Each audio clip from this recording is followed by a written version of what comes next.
इस वीडियो में हम बात करेंगे सी लैंग्वेज के बारे में, और जो हमारा मेन ऑब्जेक्टिव होगा वो ये होगा कि हमारा जो सी लैंग्वेज है, why C language is so important and what is the history of C language. ठीक है, जो ये 2 की पॉइंट्स है उनको हम इस वीडियो में लेकर चलेंगे। एंड सेकेंड पॉइंट दोस्तों कि जो हम लोग कुछ आने वाली कमिंग्स 1 और 2 वीडियोस में कुछ फंडामेंटल्स पॉइंट्स जो हैं सी के, उसके ऊपर डिस्कस करेंगे। देन अभी नहीं, प्रोग्रामिंग को स्टार्ट करेंगे।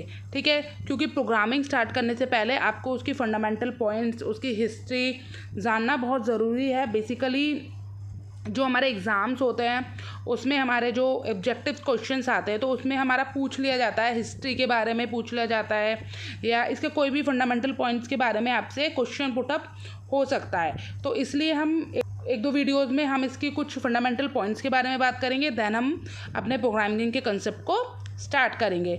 तो चलिए स्टार्ट करते हैं इस वीडियो को। बात करते हैं ऑब्जेक्टिव के बारे में कि हमारा सी लैंग्वेज हमारी क्यों ज़्यादा इम्पॉर्टेंट है और उसकी हिस्ट्री क्या है।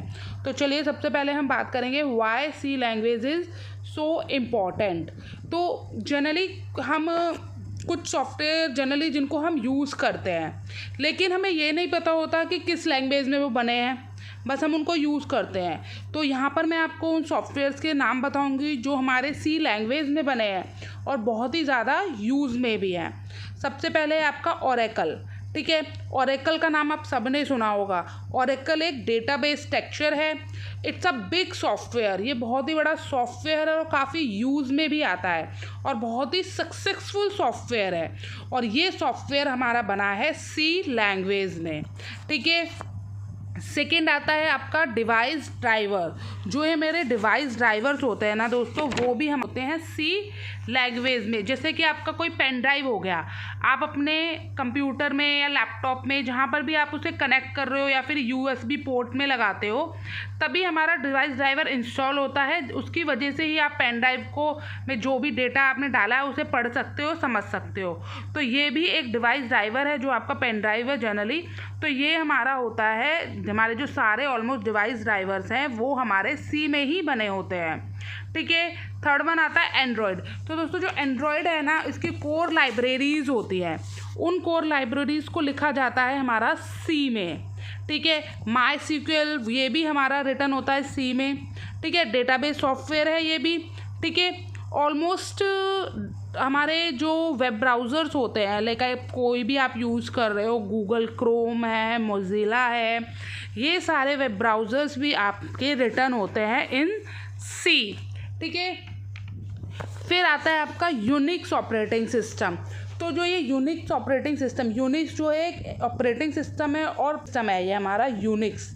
ठीक है, तो आप एक टाइम से ये एक बार इस साइड ये भी कह सकते हो कि जो हमारी ये सी लैंग्वेज है ना, वो बनी ही हमारे यूनिक्स ऑपरेटिंग सिस्टम को डेवलप करने के लिए थी। ठीक है, बहुत ही पॉपुलर लैंग्वेज है, बहुत ही इम्पॉर्टेंट लैंग्वेज है। आपको सी लैंग्वेज को लर्न करना मस्ट है, क्योंकि ये हर एक प्रोग्रामिंग का बेस है। बहुत सारी प्रोग्रामिंग आजकल आ चुकी है। पाइथन आ गई है, रूबी आ गई है, जावा है हमारे पास, C++ है हमारे पास, और मतलब बहुत सारी लैंग्वेजेस हैं हमारे पास। लेकिन जो बेसिक है ना, वो है आपका सी। कहते हैं ना कि इमारत तभी खड़ी होती है जब उसका बेस पक्का हो। तो सी लैंग्वेज हमारा हर एक लैंग्वेज इसका बेसिक है, क्योंकि यहाँ पे सारे की पॉइंट्स आ जाते हैं। आपको सी लैंग्वेज पढ़ने से ही सारे की पॉइंट्स का पता चल जाता है कि हाँ ये पॉइंट्स हमारे लैंग्वेजेस में यूज़ होते हैं। तो चलिए आगे हम बात करते हैं इसकी हिस्ट्री के बारे में कि सी लैंग्वेज की क्या हिस्ट्री है, हिस्ट्री ऑफ सी लैंग्वेज। सबसे पहले जो ये मार्टिन रिचर्ड है ना, इसने 1966 में BCPL नाम की एक लैंग्वेज को बनाया था। ठीक है, इसके फुल फॉर्म है बेसिक कंबाइंड प्रोग्रामिंग लैंग्वेज। तो जैसे कि आपको इसके नाम से ही पता चल रहा होगा कि कंबाइन मतलब इसने बहुत सारे लैंग्वेजेस के फीचर्स को कंबाइन करके ये एक लैंग्वेज को डेवलप किया था, जिसका नाम उसने रखा BCPL, मतलब बेसिक कंबाइंड प्रोग्रामिंग लैंग्वेज। ये काम इसने कब किया था? 1966 2006 में किया था। ठीक है, उसके बाद दो जो ये डेवलपर हैं केन थॉमसन एंड डेनिस रिचर्ड्स, ये दोनों एक ही लैबोरेटरी में काम करते थे। तो केन थॉमसन ने क्या किया था, बी प्रोग्रामिंग लैंग्वेज को डेवलप किया था। एक्चुअली में जनरली जो ये हमारे केन थॉमसन थे एक ऑपरेटिंग सिस्टम को डेवलप करना चाह रहे थे, उसी को ही डेवलप करने के लिए इन्होंने बी लैंग्वेज को बनाया था। ठीक है, जो हमारा ये BCPL है ना, उसी को ही इम्प्रूव करके उन्होंने बी लैंग्वेज बनाई है। और ये भी कहा जाता है कि जो ये BCPL का जो फर्स्ट लेटर है ना, बी ही अपनी लैंग्वेज के लिए सिलेक्ट किया था। इन्होंने ये एक ऑपरेटिंग सिस्टम बनाना चाहते थे, तो उसके लिए इन्होंने लैंग्वेज बनाई। पहले इन्होंने लैंग्वेज बनाई, उसके बाद इन्होंने उस ऑपरेटिंग सिस्टम को बनाया। तो दोस्तों वही ऑपरेटिंग सिस्टम है आपका यूनिक्स।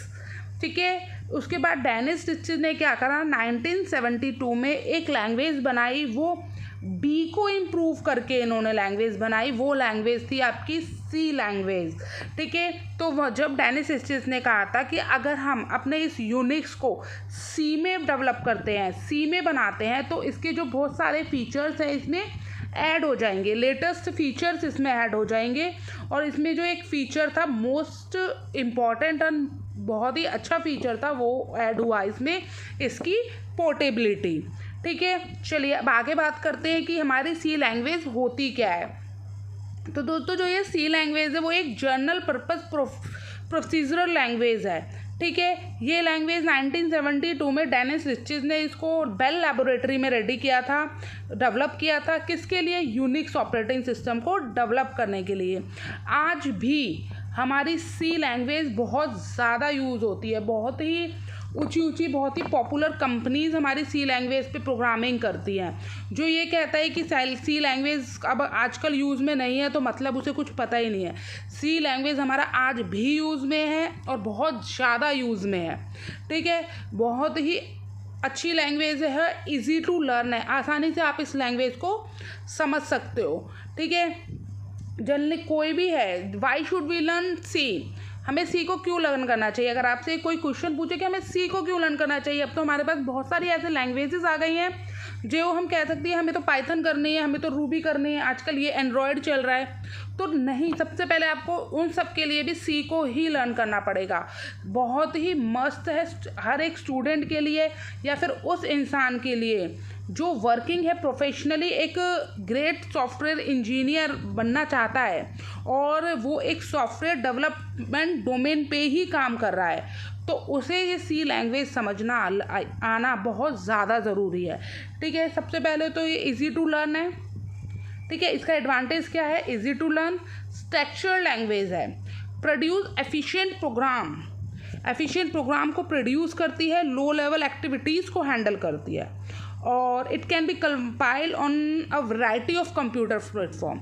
मतलब कि आप एक प्रोग्राम को बनाकर एक कंप्यूटर के पे बनाकर दूसरे कंप्यूटर पे इसको रन कर सकते हो। ऐसा नहीं है कि जिस पे बनाया है आप उसी पे ही रन करोगे। ठीक है, तो ये आपके कुछ बेसिक पॉइंट्स मैंने आपको यहाँ पे बताए। आने वाली 1-2 वीडियो में हम और आगे इसका और डिस्कस करेंगे, हम और थोड़ा इसको जानने की कोशिश करेंगे, उसके बाद अपनी प्रोग्रामिंग को स्टार्ट करेंगे। तो मिलते हैं दोस्तों अपनी नेक्स्ट वीडियो में, तब तक के लिए धन्यवाद।